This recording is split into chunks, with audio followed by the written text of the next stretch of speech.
Ok,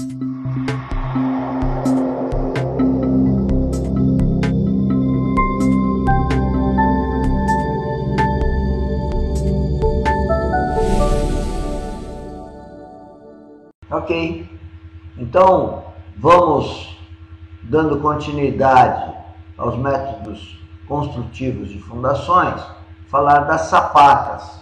Então você que deve estar aí com a norma do lado, vai nos acompanhando aqui no que nós temos a apresentar.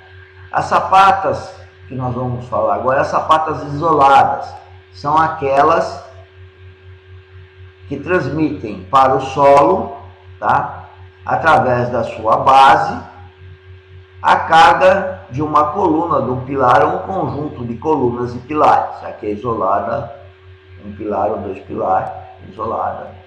Aqui está a fonte de referência nesse desenho, e aqui está o esquema que vocês já viram em figuras anteriores, onde eu tenho a carga e ela distribuída diretamente. Então é isolada.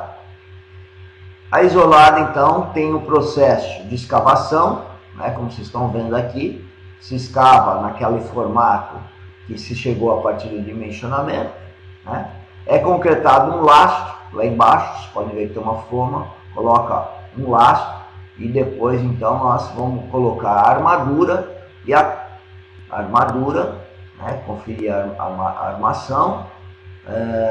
A armação é projetada pelo engenheiro estrutural, o engenheiro geotécnico só define as dimensões da base, né? Alguns geotécnicos também colocam armação, mas eu quero deixar claro, são duas especialidades diferentes. A de geotecnia, que é aquele que define então tamanho, formato das sapatas, e o engenheiro estrutural, que arma então ela, porque se trata de um concreto armado.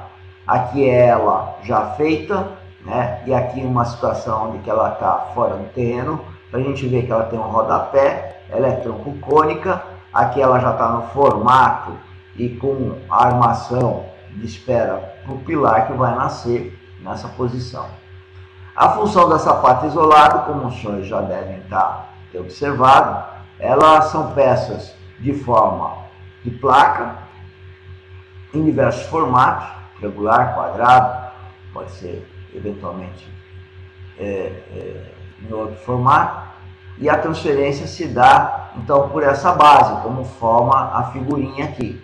E aqui uma coisa típica de residências, né, onde nós temos então um bloco de alvenaria funcionando como fundação, um bloco descarregando aqui sobre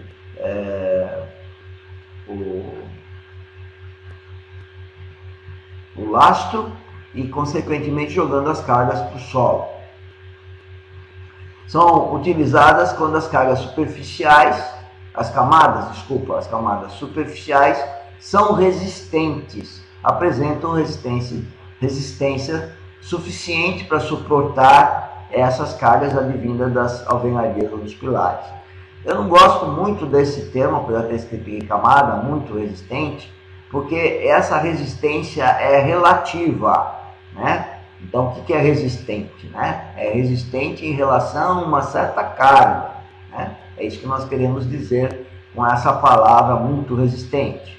Aqui algumas sapatas, né? Mostrando então apoio de um pilar, aqui olhando em planta, né? Nós temos o pilar, nós temos aquele formato tronco cônico, a largura B e o comprimento então A, e aqui um corte pelas duas direções, e aqui um detalhe, um perfil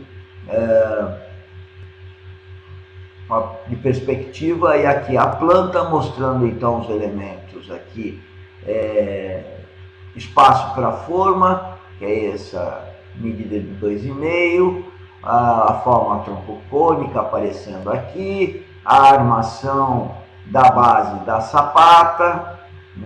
Sapata é concreto armado, precisa de armação. O projeto estrutural é feito pelo engenheiro estrutural, o geotécnico só dá o formato, que é o A e o B.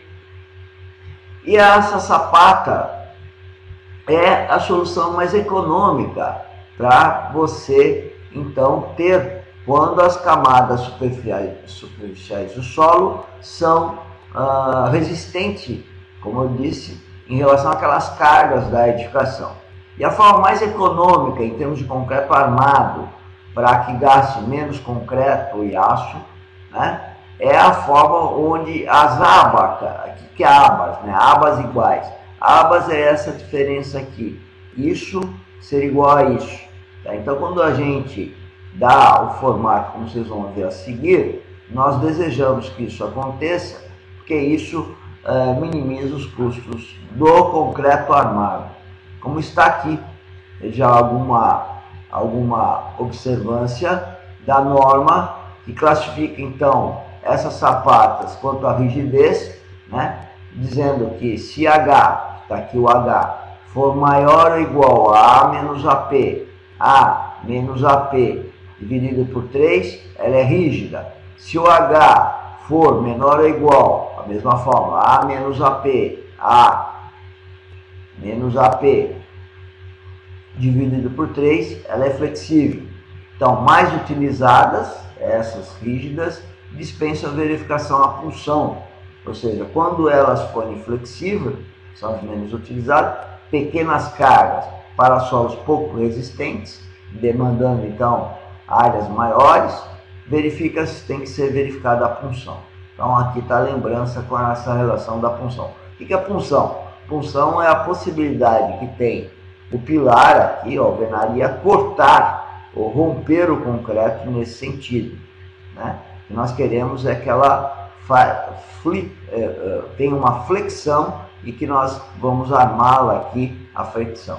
Nós não, insisto, no engenheiro estrutural. Então isso aqui é um alerta mais para os engenheiros estruturais ou para o projeto estrutural da nossa sapata com relação à verificação da rigidez e a necessidade então de verificar a punção ou não.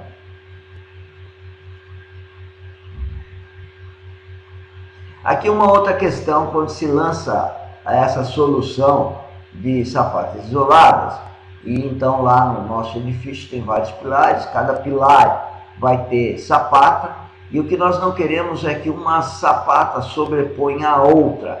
Então a norma exige, né, quando os solos são um pouco resistentes, que esse alfa seja maior ou igual a 60. Quando os solos forem resistentes, que esse alfa seja maior ou igual a 45, maior ou igual a 45. E for rocha, então maior ou igual a 30. Tá? Que não tenham então sobreposições de bulbo de tensões de uma sapata sobre a outra. Isso aqui é muito importante, pois você pode ter problemas sérios se não respeitar isso e houver uma patologia na tua obra, isso vá para a justiça. Aqui é o desenho com a mesma intenção, só que aqui ele está mais completo, mostrando então o lastro que deve estar embaixo de qualquer estrutura de concreto armado, que é lançado diretamente no solo. O lastro é obrigatório e tem alguma coisa em torno de 5 centímetros. Aqui algumas fotos mostrando grandes sapatas, isso é de um edifício. Se alguns dos senhores acham que edifícios são só com estacas, os senhores estão enganados. Solos bons, solos resistentes, como os senhores vejam aqui, um solo sedimentar de SPTs maior de 10 a 15 golpes, né? Pode ensejar então que o prédio, aqui no caso foi de 12 a 15 andares, não me recordo muito bem, sejam essas cargas jogadas então nesses solos através de grandes sapatas, que aqui temos dimensões de 2, 3, 4 metros, até 5 metros, se me falha a memória, nessas várias cavas que tivemos que fazer nesses edifícios, pois essa solução naquela ocasião foi tida como mais barata do que se usar estacas ou tubulões. Ou seja, numa pequena superfície, vocês podem ver a casa aqui do lado, que logo abaixo dela nós descarregamos as cargas desse prédio de 12 a 15 andares. Aqui é para mostrar a sapata então associada, né? Um outro tipo de sapata, onde que vários pilares são associados numa mesma placa, né? Aqui é um corte transversal ao longo da largura B e aqui ao longo do comprimento A, mostrando então os pilares.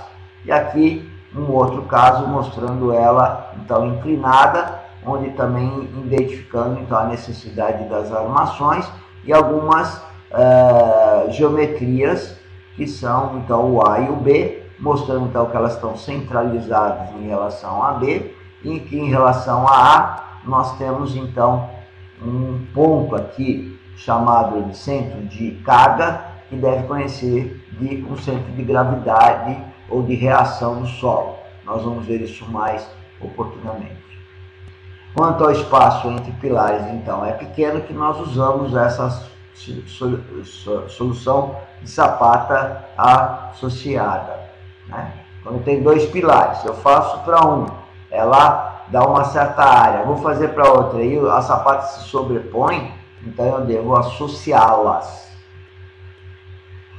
Próximos e reduzidos, havendo superposição das sapatas. Bom, isso eu já falei, né? Quando os pilares estão próximos, né?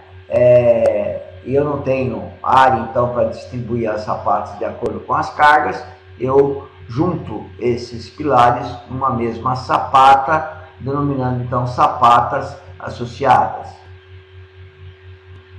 São elementos, então, agora sapatas corridas, me perdoe, são elementos constituídos, contínuos, me perdoem novamente, que acompanham uma linha de uma parede àquelas que transmitem a carga por metro linear. Então eu tenho essa parede aqui, por exemplo, como posso ter as outras paredes da residência ou até do prédio, e ter uma sapata, então denominada sapata corrida, ou seja, ela é linear, ela corre de uma forma linear. Não temos a situação de toda a alvenaria, pode também ser uma sequência de pilares, né? Eu posso então ter uma sapata corrida, é uma sapata, se a sapata é armada, é concreto armado, é o engenheiro estrutural que arma, e ela pode ser denominada corrida mesmo quando eu tenho uma série de pilares nessa linha da parede ou a linha desses pilares, no alinhamento desses pilares. A sapata corrida também é muito utilizada em residências, ou foram anteriormente. Isso aqui é do livrinho do professor Borges, de 72, onde que, através desses blocos, né, de alvenaria, né, tijolos, nós podemos então ter as situações aí com tanto sapatas corridas com diversos, aqui a largura, aqui é o comprimento, desculpa, aqui é a parede de um tijolo, parede de meio tijolo, enfim, detalhes aí de impermeabilização, em situações, em determinadas situações, quando a alvenaria pode não resistir, colocar, então, embutido uma viga, né, uma viga que vai ligar, vai dar rigidez, que seria uma forma de distribuir essas cargas corridas ou lineares para o solo, para a fundação. E aqui é desenhado o laço com todas elas. Aqui um exemplo disso que eu acabei de dizer, das sapatas corridas, ou seja, uma casa, um sobrado, pode ter esse tipo de solução, onde vários pilares ou alvenarias são descarregadas então nessas sapatas corridas. Aqui um outro desenho da sapata corrida, usadas como apoio de paredes contínuas ou de vários pilares, como nós já falamos, né?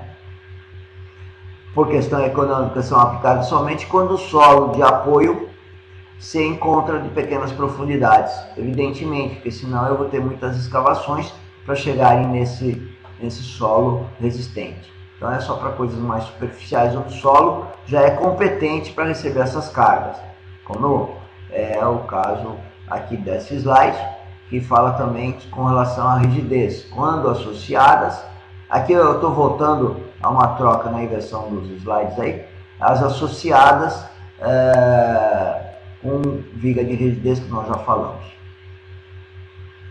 Aqui a sapata alavancada ou de equilíbrio. Essa situação acontece nas divisas. Podem ver aqui que ela está em perspectiva, né? Essa aqui vocês podem entender que seja de divisa, por isso que a gente percebe que isso aqui está um plano vertical, o pilar, a sapata. Aqui está a viga de rigidez, que começa com alturas maiores aqui, tem uma tendência até alturas menores para lá, né? Por que que nós usamos isso? Vamos na planta aqui. Eu tenho a divisa, eu tenho um pilar de divisa, e quando eu tenho um pilar de divisa, eu tenho uma excentricidade entre a carga do pilar que está agindo nesse ponto e da reação da sapata que deve estar agindo nesse ponto. Então eu tenho um momento nesse sentido, né? E eu não posso ter momento, senão eu coloco um momento torsor no pilar, e esse momento encareceria o projeto do pilar. Então isso nós não fazemos, nós alavancamos esse esforço aqui para uma sapata no interior da obra. Então isso que nós temos aqui um perfil mostrando o que é uma sapata alavancada. Ela, na verdade, nós temos aqui a carga do pilar, temos aqui a reação. Então, para esse momento não gerar momentos torsores aqui e levar armações complicadas nos pilares, nós alavancamos na outra lá no interior da obra. Nós vamos voltar a falar isso oportunamente em outros capítulos do nosso curso de fundações. Aqui são sapatas isoladas, associadas ou até alavancadas, mas com uma solução, eu diria a solução de engenharia, a solução de reforço. O que é esse reforço no caso desse esquema? É uma troca de solo. Quer dizer, às vezes eu posso pegar um solo natural e fazer uma escavação e um reaterro. Senhores, eu gosto muito de fazer isso. Como eu sou um homem muito ligado à tecnologia de solos, eu gosto de pegar um solo e, como eu digo, turbiná-lo, ou seja, reconstruí-lo. Ou seja, a natureza, o solo natural tem uma certa estrutura, mas à medida que eu escavo e recompacto, eu imprimo a ele uma nova capacidade.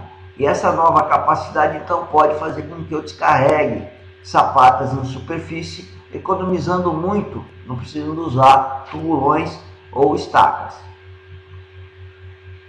E a ideia dessa ideia de troca de solo, que a gente chama desse reforço, é transmitir então aquela carga, né, para um solo mais resistente. E para isso, então, eu posso fazer uso daquela troca de solo e transmitir então para aquele solo que estava ali embaixo menos resistente uma carga menor, ou seja, essa carga ela reduz quando chega nessa cota, né? E aqui está a fórmula que leva a essa redução. Então vamos lá, eu tenho B e tenho sigma, né? Na fórmula lá eu tenho B, eu tenho sigma, delta sigma, né? Esse sigma aqui é o delta sigma que vai chegar aqui, né? Esse P é dado por essa carga, que aqui está idealizada com sigma, que é sigma vezes uma área, dá esse P. Esse P dividido por B mais E, o que é o B mais E? Né? O B mais E está aqui, e o L mais E está aqui. Quer dizer, essa carga P, que estava distribuída numa superfície BL, passa a ser distribuída numa superfície B mais E, L mais E. É essa continha que está aqui, né? Então, dessa forma eu posso ter um delta sigma, quer dizer, eu ponho sigma aqui e chego com uma carga menor ali. E essa carga então ser suportável por esse solo.